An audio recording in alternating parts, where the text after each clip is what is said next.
Jika kalian gagal bayar di aplikasi pinjaman online, tentu kalian akan mendengar apa salah satu resikonya, yaitu kena somasi.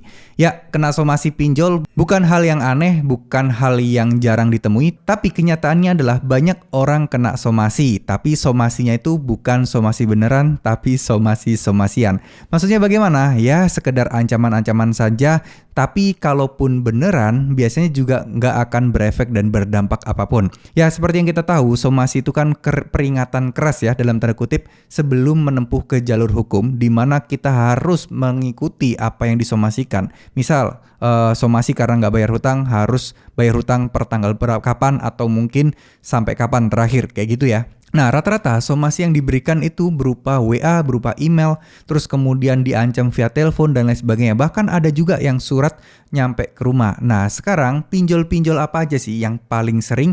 Yuk kita akan bahas di video kali ini. Nah, yang pertama, yang paling sering yang pasti nggak asing bagi kalian adalah Akulaku. Terus kemudian ada lagi Kredivo, lalu kemudian ada lagi EasyCash, kemudian Kredit Pintar, dan juga ada Home Credit. Sebenarnya masih banyak ya, hampir semua pinjol-pinjol besar itu kayak gitu. Intinya pinjol yang semakin besar dia, semakin banyak nasabahnya, semakin banyak pula resiko yang galbay. Nah, itu yang paling sering. Nah, biasanya somasi itu diberikan beberapa kali ya. Misal somasi yang pertama, ancamannya simple. Kalau nggak bayar akan ada DC yang datang ke rumah. Terus kemudian diberikan somasi ya, keterangan bla bla bla bla bla, akan koordinasi dengan RT RW dan lain sebagainya. Ya, itu yang pertama. Nah, yang kedua, setelah kalian dikunjungi tapi udah beberapa minggu kalian nggak bayar-bayar juga, nah mereka akan melayangkan somasi yang kedua. Biasanya gugatannya akan dialihkan ke pihak pengadilan atau dituntut secara perdata. Nah, balik lagi ya teman-teman. Sekarang beberapa pinjol memang tidak ada DC lapangannya.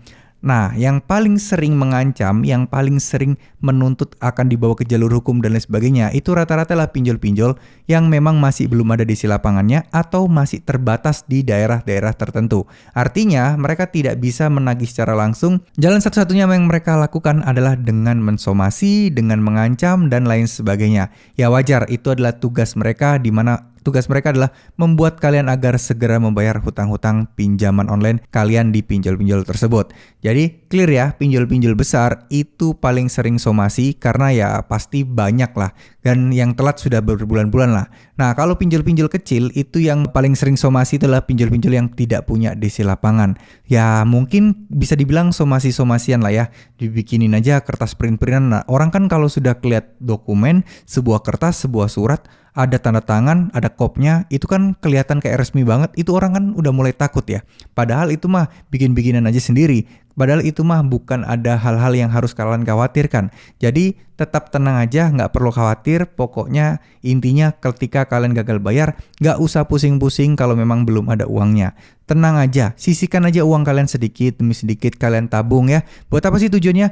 Biar teman-teman nanti ketika ada uangnya, terus kemudian ada negosiasi bayar pokoknya aja ya. Kalian tinggal gas aja, bayar aja pokoknya. Setidaknya kalian bisa negosiasi nanti ketika kalian utangnya sudah banyak, terus kemudian menumpuk, tinggal bilang, bisa nggak ini dihapuskan denda dan bunganya, saya akan bayar tunai hari ini juga untuk pinjaman pokoknya aja. Jadi akan dianggap lunas. Nah, itu banyak terjadi ya kasusnya. Cuman memang perlu telat beberapa lama dan perlu banyak drama dulu deh dengan para DC-DC seperti ini. Oke?